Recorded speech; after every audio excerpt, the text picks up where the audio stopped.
YouTube, it is me again, back with another video, and this one is a little bit unconventional, but I was not actually planning to do this video ever.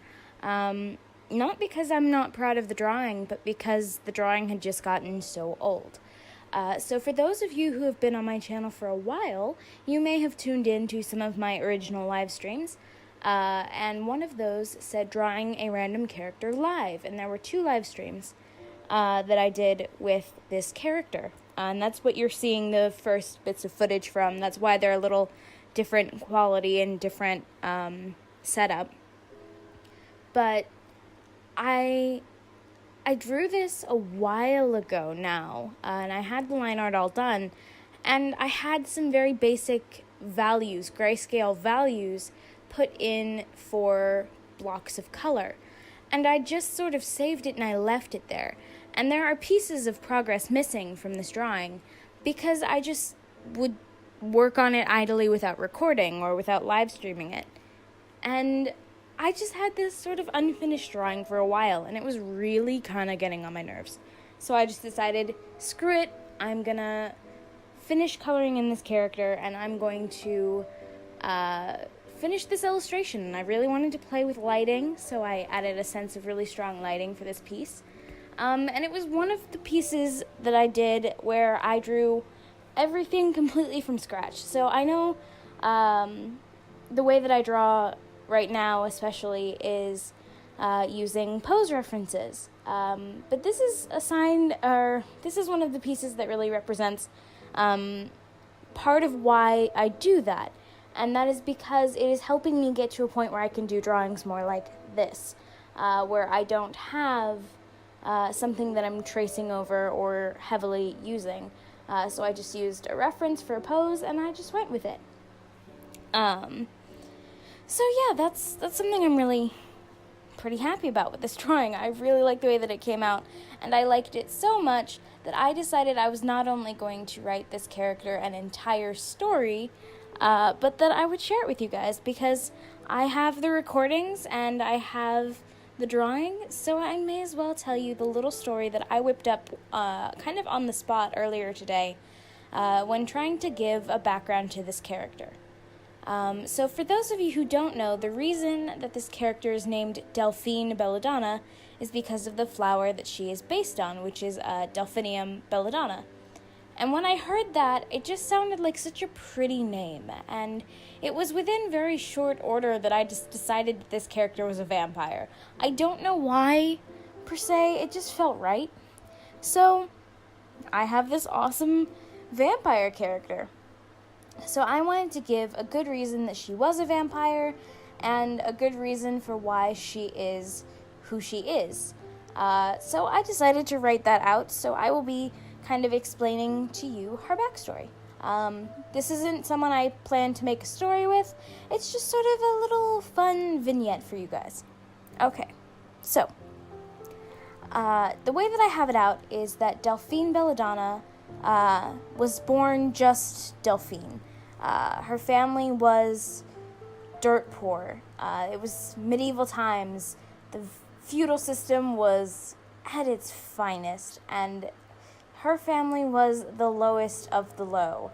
They were so poor and sickly that they could barely afford to feed themselves.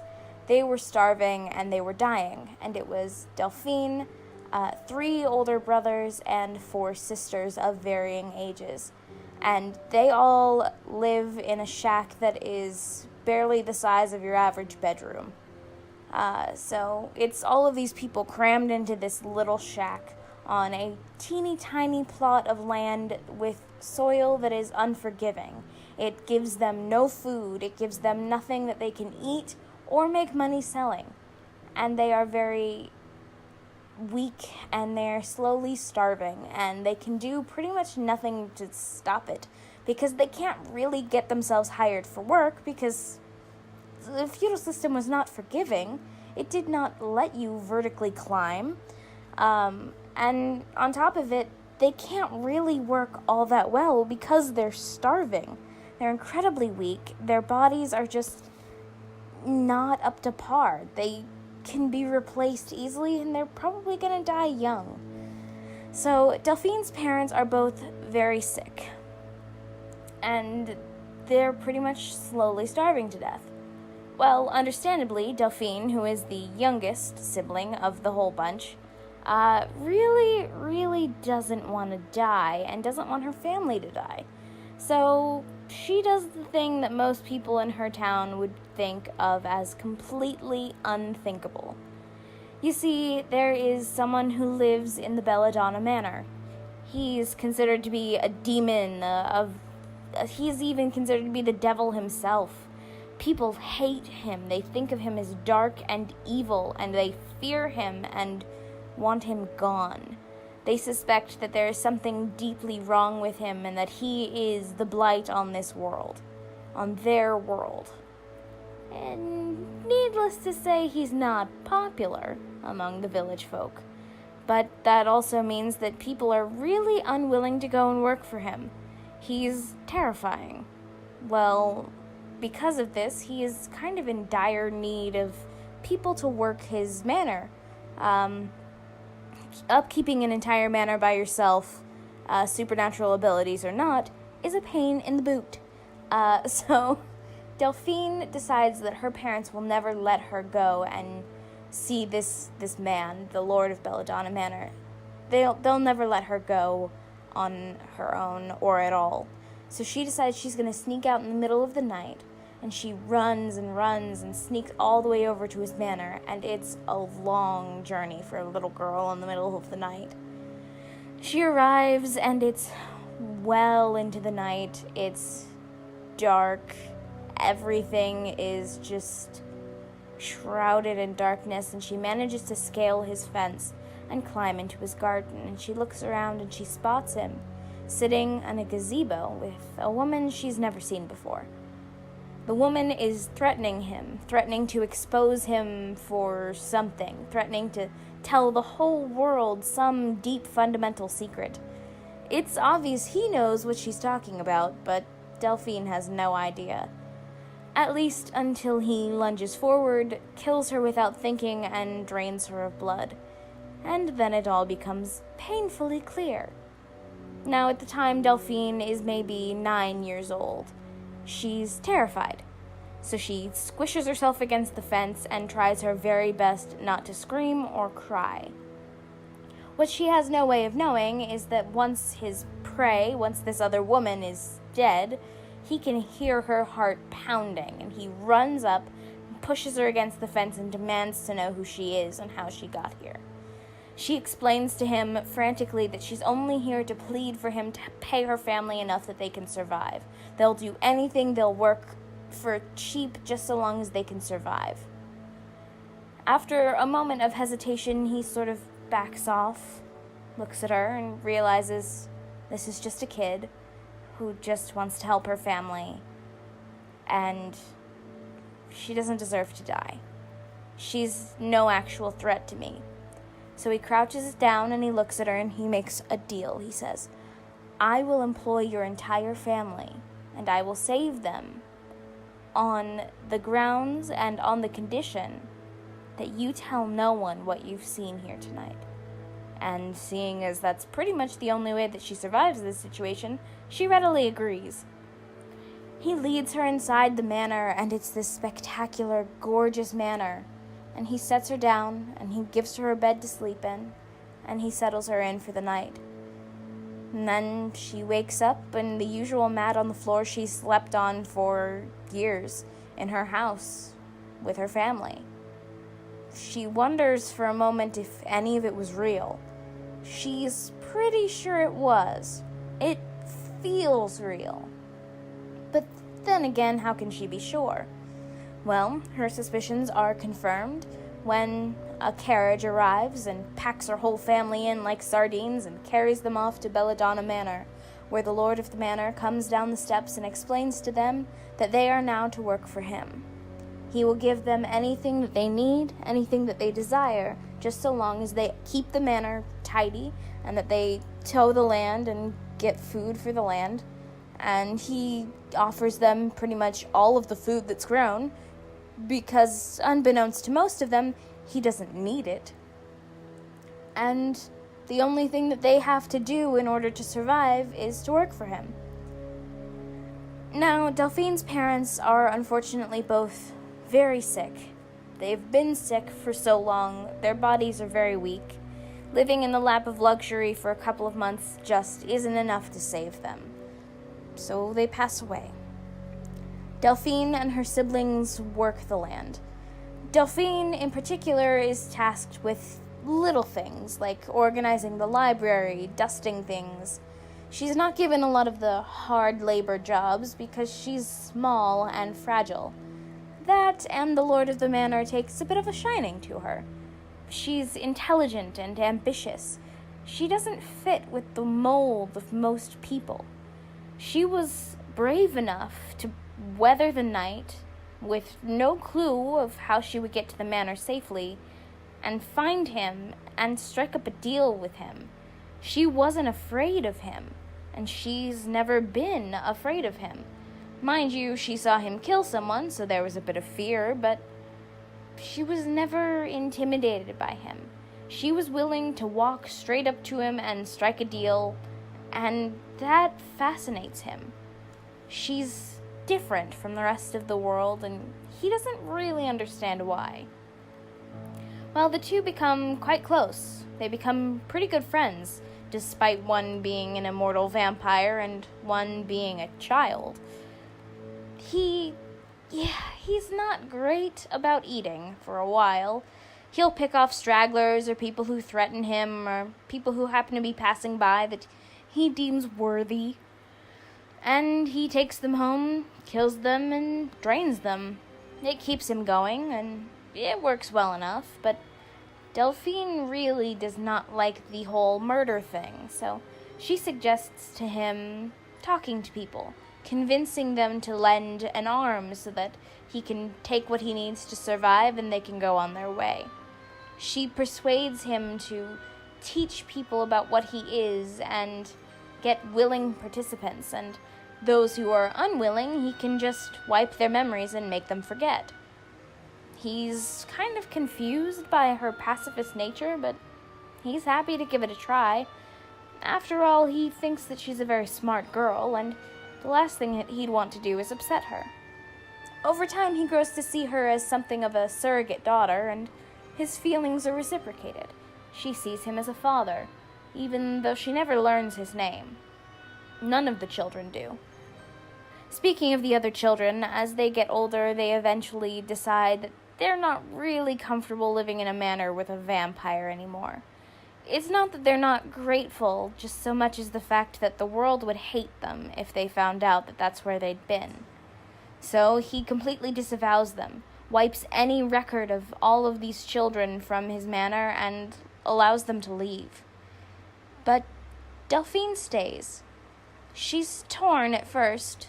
She loves her family and her siblings, and she would love to go with them, but at the same time, this immortal person, she's already made such an impact on him, and him on her, and she understands that at this point, she no longer belongs in the normal world. She's never really belonged in the normal world. So she stays, much to his bewilderment. She adopts his last name and, in public, assumes to be, or rather pretends to be, his daughter. This way she can do affairs that he can't. She can get things done and run errands that he physically can't do, because to do them he would have to expose himself to sunlight, which, as a vampire, he's deathly allergic to. So Delphine kind of takes up the role of secretary and daughter, and all of these little complicated, nuanced roles that these two have with each other. Everything is going really well. She manages to convince several people to stay willingly in the manor, and they kind of alternate getting fed on. He refuses to feed from Delphine, which turns out to be quite a good thing when, as happened in the Middle Ages, the plague hit, and it hit hard. Delphine was struck immediately. She was sick and dying slowly and painfully. She didn't really want to die. She was afraid to die. She had no idea where her siblings were at this point, no idea if any of them would ever be able to see her again, or if any of them could even get a message that she was dying. She just understood that she was afraid and she was in pain. And so the Lord of Belladonna Manor offered her a gift and a curse all at the same time. He offered her whatever it was he was afflicted with. He knew that as he had never fed on her, he could turn her. So he offered. At first, she was skeptical. She wasn't particularly keen on being immortal or having to rely on blood. But the closer she got to death's door, the more she realized that she couldn't bear the thought of leaving this world behind, of leaving him behind. He was family to her now, and the thought of him living his immortal life alone when she was gone, it was too much for her to bear. So she agreed, and he started the process of turning her. In doing so, he had to kill her. For a brief time, she would be completely dead. And then, slowly, the vampire venom, I guess for lack of a better word, would find its way through her system and slowly revive her. It was a complex process, and while she was down, the townsfolk raided the manor. They were convinced that the plague was caused by him, that his unholy influence on the city was what was making it evil and toxic and sick, and if they killed him, people would stop dying. He was dead before she being Delphine, woke up again. When she woke up, now immortal, she found him as nothing but a pile of dust and ashes on the floor. She scooped them up, saved most of them in a vase, and sprinkled some in a planter. She hoped that in growing belladonna flowers in that planter, there would always be a way for him to watch over her. She always wanted him to watch over her. Now she's stuck with an immortal life and a lot of thirst, a lot of struggles, and nothing but time to think about what she's missing, about what she has, about what she's lost. Delphine makes a point to help people who need it, to reach a hand out and say, "You're dirt poor, you need help, I'm giving it to you." She's a very mysterious person. Her name is often thought of as urban legend in most times. She's continued to live in Belladonna Manor, but people sort of go back and forth. They're not sure if she's a ghost or if she's real or if she's ever been real. People are pretty sure they've interacted with her, but they can't be completely sure. After all, anyone who seemed to have prolonged contact with Delphine suddenly forgot her, almost as if she made them. So that's Delphine. That's pretty much all I've got to say for this video. So I will let you guys watch whatever is left. It shouldn't be much. And yeah, that's Delphine. This is the stuff that my crazy brain comes up with. So I hope that you liked it, and I hope that you didn't mind that I stuttered around my words a little bit because I wasn't scripting myself. So anyway, that's been this video, and I will catch you guys in the next one. If you're subscribed, which you should be, and you should also click the notification bell so that you know when I've posted new videos. And you should also follow me on Instagram and Twitter. I don't post much on Twitter, but I post a lot on Instagram, so you should go and follow me there. And yeah, that's pretty much all for now. Have a good morning, evening, afternoon, nighttime, time of day, and I will catch you guys in the next one.